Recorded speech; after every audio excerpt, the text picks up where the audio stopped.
रविवार को सीएम योगी आदित्यनाथ गोरखपुर दौरे पर पहुंचे, जहां उन्होंने अखिल भारतीय विद्यार्थी परिषद के 70वें राष्ट्रीय अधिवेशन और प्रोफेसर केलकर युवा पुरस्कार समारोह में मुख्य अतिथि के रूप में शिरकत की। बता दें कि प्रोफेसर यशवंत राव केलकर युवा पुरस्कार उन लोगों को प्रदान किया जाता है जिन्होंने सामाजिक परिवर्तन में उल्लेखनीय योगदान दिया है। मेरे पास शिकायत आई गुड़गांव से, और गुड़गांव से एक महिला ने कहा कि साहब मेरे बच्चे को जो मूक बधिर था, दिल्ली की एक संस्था में पढ़ता था, उसको जबरदस्ती इस्लाम स्वीकार करवा दिया गया। फिर मेरे पास दूसरा मामला आया कानपुर का। कानपुर में एक युवा, एक छोटा, एक नौजवान लड़का मूक बधिर था, वह दिल्ली की उसी संस्था में पढ़ता था। तो अचानक रोजे के दिन थे, वह लड़का छुट्टी पे आया था। तब तक कोविड-19 प्रारंभ हो चुका था, और वह उस दौरान जब वह अपने घर आया था तो छुप करके वह दिन में कुछ नहीं खाता था। रात्रि को उसको जो भोजन मिलता था वो अतिरिक्त भी लेकर के अपने कमरे में रखता था। सुबह 4 बजे खा लेता था और दिन भर कुछ नहीं करता था। तो उसकी मां को संदेह हुआ, ये सब क्या है, ऐसे क्यों कर रहा है। तो उसने छुप करके देखा तो वह नमाज पढ़ रहा था। तो उसकी मां ने उसको कहा, ये सब क्या कर रहे हो। तो अपनी मां को ही बोलने लग गया हो। अब उनकी समस्या क्या है, वो बोल भी नहीं सकता है, सुन भी नहीं सकता है, लेकिन वह ये सब कृत्यों में लिप्त हो गया। हमने कहा भी ये कैसे हो सकता है, जो व्यक्ति सुन नहीं सकता है, वो बोल नहीं सकता है, वह कैसे नमाज पढ़ सकता है, कैसे, कौन सिखा रहा है उसको। तो फिर पता लगा कि बटाला हाउस से जुड़ी हुई उस संस्था के द्वारा, जो अपने को धर्मोपदेशक कहता था, उसके द्वारा वहां पर एक इस प्रकार के स्मार्टफोन उन बच्चों को दिए जाते थे, जिसमें वह उसके माध्यम से कोड भाषा में उनके साथ संवाद बनाता था, उनको ट्रेनिंग देता था, और स्मार्टफोन के माध्यम से सारी उनकी एक्टिविटीज संचालित हो रही थी। और धर्मांतरण का एक बहुत बड़े रैकेट को हम लोगों ने पर्दाफाश किया था। ऐसे 500 परिवारों को उन्होंने अपनी चपेट में लिया था, जिसके खिलाफ हम लोगों ने एक बड़ी कार्रवाई की थी। और उस बड़ी कार्रवाई के परिणाम स्वरूप अभी 3 महीने पहले माननीय न्यायालय ने उसमें से 7 लोगों को आजीवन कारावास की सजा सुनाई है। आप याद करिए, आप ही के बीच में छुपे हुए ऐसे लोग जो छद्म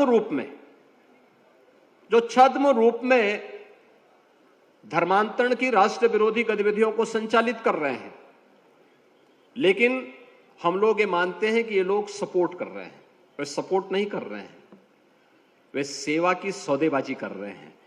और उस सौदेबाजी पे लगाम लगाना, उसको देखना समाज के प्रबुद्ध जनों का, समाज से जुड़े हुए जागरूक नागरिकों का यह दायित्व बनता है। यह केवल एक संगठन का काम नहीं, किसी सरकार का मात्र कार्य नहीं, बल्कि हर राष्ट्रभक्त का कार्य होना चाहिए, हर जागरूक नागरिक का कार्य होना चाहिए। और यही कार्य यहां पे टीस जैसी संस्थाएं, यहां पर दिपेश नायर जैसे नौजवानों के माध्यम से कर रही हैं, और ये अभिनंदनीय प्रयास है। मैं इसके लिए दिपेश जी आपका और आपकी पूरी टीम का हृदय से अभिनंदन करता हूं, स्वागत करता हूं। आज आपको यहां पर प्रोफेसर यशवंत राव केलकर युवा पुरस्कार से आपको सम्मान किया गया। सचमुच इस सम्मान का गौरव बढ़ा है, क्योंकि छद्म रूप से जो लोग हमारे बीच में, हमारे ही लोगों को तोड़ करके धर्मांतरण की राष्ट्र विरोधी गतिविधियों को बढ़ावा देने के लिए जिस प्रकार के षड्यंत्र कर रहे हैं, उनके एक बड़े नेटवर्क को आपने एक ब्रेकर दे दिया है अपने संस्था के माध्यम से कि नहीं, आप आगे नहीं बढ़ सकते, ये लक्ष्मण रेखा है। उस लक्ष्मण रेखा को आपने तय किया, आपकी संस्था तय कर रही है और ये सबकी जिम्मेदारी बनती है। आज तो दिव्यांगजनों के लिए प्रधानमंत्री मोदी जी के नेतृत्व में 4% आरक्षण की सुविधा दी जा रही है और 16 से अधिक कैटेगरी को इसमें लिया गया है। अगर थोड़ा भी हम उन्हें प्रशिक्षित कर लें, थोड़ा भी उनके लिए एक प्लेटफॉर्म उपलब्ध करवा लें, तो वह जीवन के प्रत्येक क्षेत्र में आगे बढ़ सकते हैं। और याद करिए, प्रतिभा किसी व्यक्ति, किसी जाति, किसी मत और मजहब की मोहताज नहीं होती है, हर एक जगह छुपी हुई है। अगर ईश्वर ने कहीं कमी की है तो उसकी पूर्ति भी करता है, याद रखना, उसकी पूर्ति भी करता है। और उसकी पूर्ति में हम सब सहभागी बन पाएंगे तो ये ईश्वरीय कार्य होगा। और ईश्वरीय कार्य से जुड़े हुए हैं आज के यशवंतराव केलकर पुरस्कार प्राप्तकर्ता श्री दीपेश नायर। मैं उनका और उनकी पूरी संस्था का हृदय से अभिनंदन करता हूं और यह प्रतिष्ठित युवा पुरस्कार प्राप्त होने पर उन्हें हृदय से बधाई देता हूं। मित्रों, प्रोफेसर यशवंतराव केलकर जी के बारे में यहां पर हमारे क्षेत्रीय संगठन मंत्री जी ने आपके सामने विस्तार से रखा। अखिल भारतीय स्वरूप देने के साथ ही एक बड़े दुनिया के सबसे बड़े छात्र संगठन के रूप में विद्यार्थी परिषद तैयार हो, अपने मूल्यों और अपने आदर्शों को ध्यान में रख करके वो कार्य कर सके। इन बातों को लेकर के जब विद्यार्थी परिषद कार्य करता है तो वह सचमुच आज की एक आवश्यकता बन जाती है और उन्हीं आवश्यकताओं को लेकर के यह युवाओं का एक संगठन युवाओं को प्रोत्साहित करने के लिए निरंतर कार्य कर रहा है। यह हमारा सौभाग्य है कि मुझे स्वयं भी अखिल भारतीय विद्यार्थी परिषद के माध्यम से अपने विद्यार्थी जीवन में कार्य करने का अवसर प्राप्त हुआ। अनेक रचनात्मक कार्यक्रमों को आगे बढ़ा करके राष्ट्रवादी मिशन के साथ जोड़ने की एक आधारशिला है, उसे एक नई दिशा देने का माध्यम बनती है, उसे समाज के विभिन्न तबकों के माध्यम से आगे बढ़ने के लिए एक प्लेटफॉर्म भी उपलब्ध करवाती है। लेकिन महत्वपूर्ण ये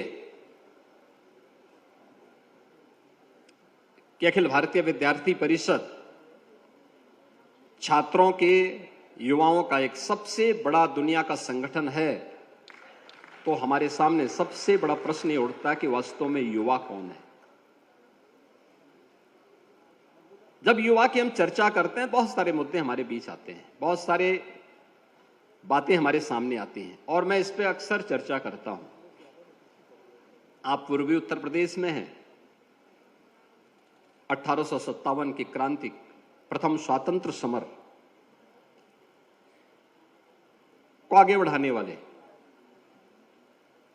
80 वर्ष की उम्र में अंग्रेजों के खिलाफ उस युद्ध को प्रखरता के साथ लड़ने वाले, उस समय के जो अमर सेनानी थे बाबू कुंवर सिंह जी, जिनके बारे में कहा जाता है कि बिहार के आरा से लेकर के आजमगढ़ तक उन्होंने अंग्रेजों को पीछे हटने के लिए मजबूर कर दिया था। अगर हम उनकी चर्चा करते हैं, या संपूर्ण क्रांति के नायक जयप्रकाश नारायण हो या वीर बंदा बैरागी हो या फिर एक ही जन्म में दो आजन्म कारावास की सजा प्राप्त करने वाले वीर सावरकर,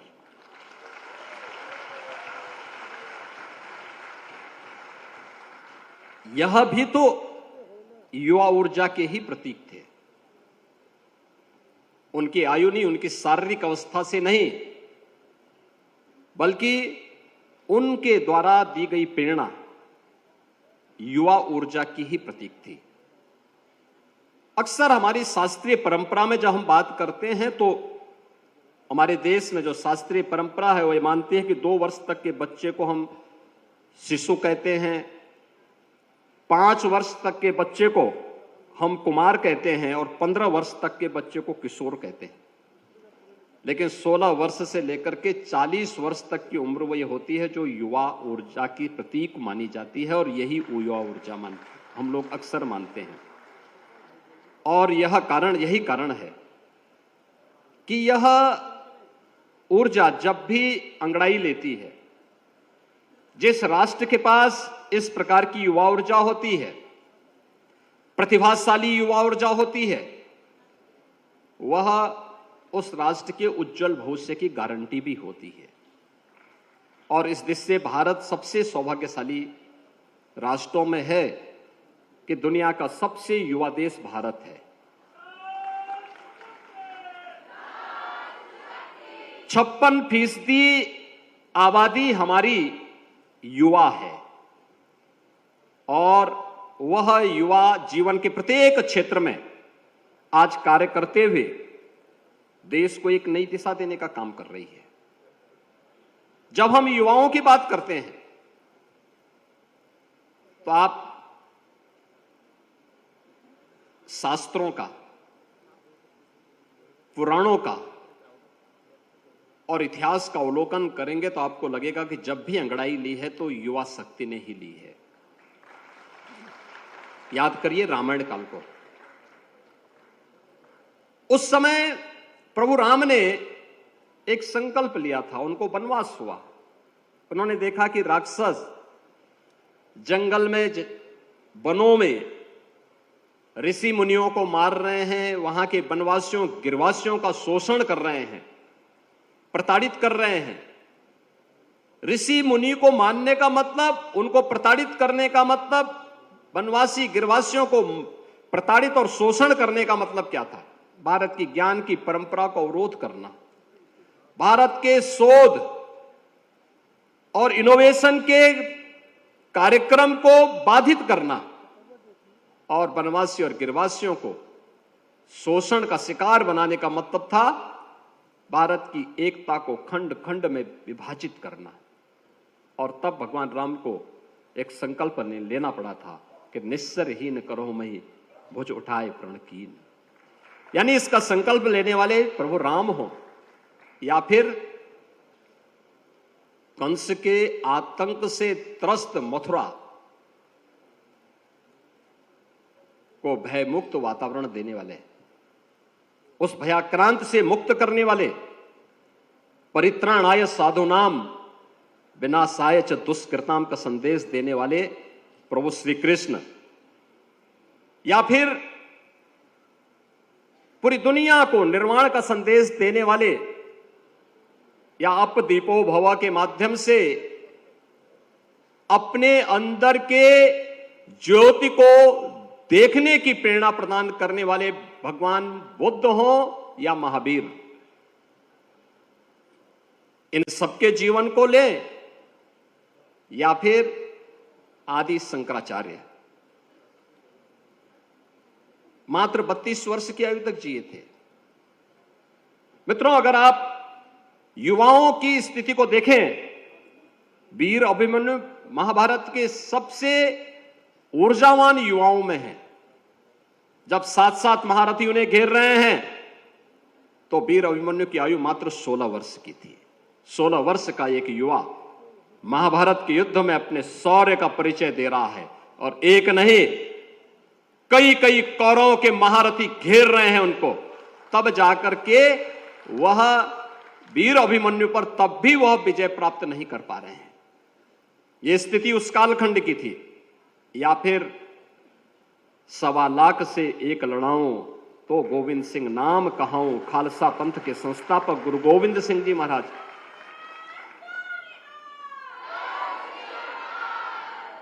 जो हट राखे धर्म को तिह राखे करतार का उद्घोष करने वाले महाराणा प्रताप। याद करिए, 27 वर्ष की उम्र में हल्दी घाटी का पहला युद्ध महाराणा प्रताप ने लड़ा था, मात्र 22,000 सैनिकों के साथ।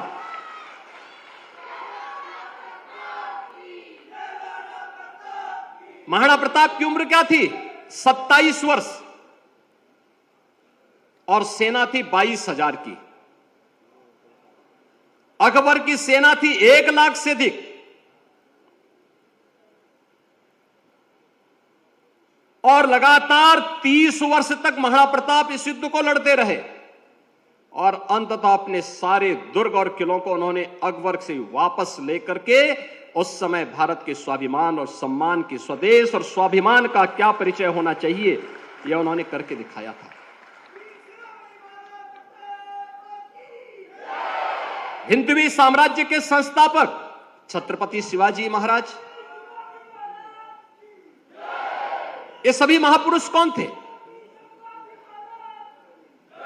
1857 के प्रथम स्वातंत्र्य समर की याद करिए, उस वीरांगना को जिसके बारे में कहा गया कि सिंहासन हिल उठे, राजवंशों ने भुकुटतानी थी, बूढ़े भारत में आई फिर से नई जवानी थी, खूब लड़ी मर्दानी वो तो झांसी वाली रानी थी। महारानी लक्ष्मीबाई 1857 के प्रथम स्वतंत्र समर में जब झांसी की रानी लक्ष्मीबाई अंग्रेजों के खिलाफ देश की स्वाधीनता के लिए लड़ी थी, उम्र थी मात्र 26 वर्ष और वह विजयी हुई थी। अंग्रेज उन्हें परास्त नहीं कर पाए थे।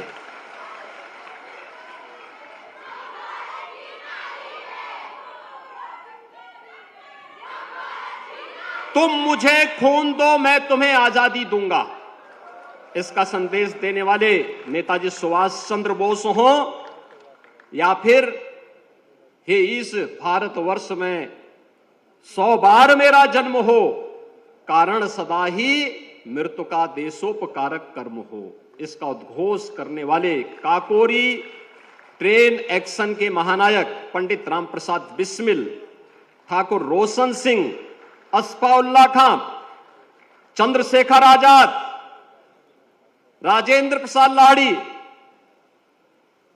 ये सभी महान क्रांतिकारी, ये सब युवा ही थे। और वीर सावरकर को जब एक ही जन्म में 2 आजन्म कारावास की सजा हुई थी, वीर सावरकर दुनिया के पहले क्रांतिकारी हैं जिन्हें एक ही जन्म में 2 आजीवन कारावास की सजा हुई थी। उस समय वीर सावरकर की उम्र मात्र 28 वर्ष थी।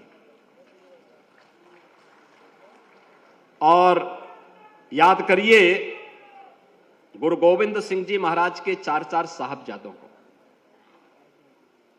साहबजादा अजीत सिंह, साहबजादा जुझार सिंह, साहबजादा फतेह सिंह, साहबजादा जोरावर सिंह। क्या उम्र थी?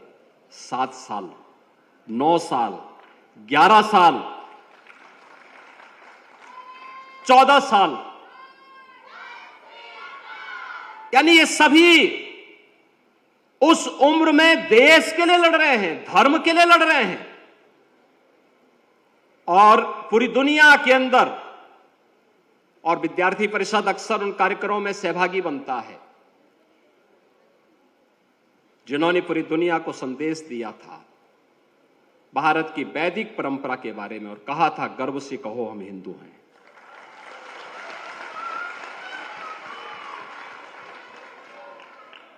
स्वामी विवेकानंद मात्र 39 वर्ष की आयु जिए थे, मात्र 39 वर्ष की आयु। उनके बारे में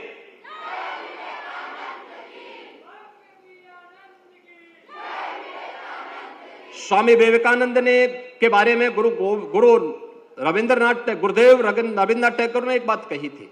उन्होंने कहा था कि अगर भारत को समझना है तो स्वामी विवेकानंद को पढ़ो।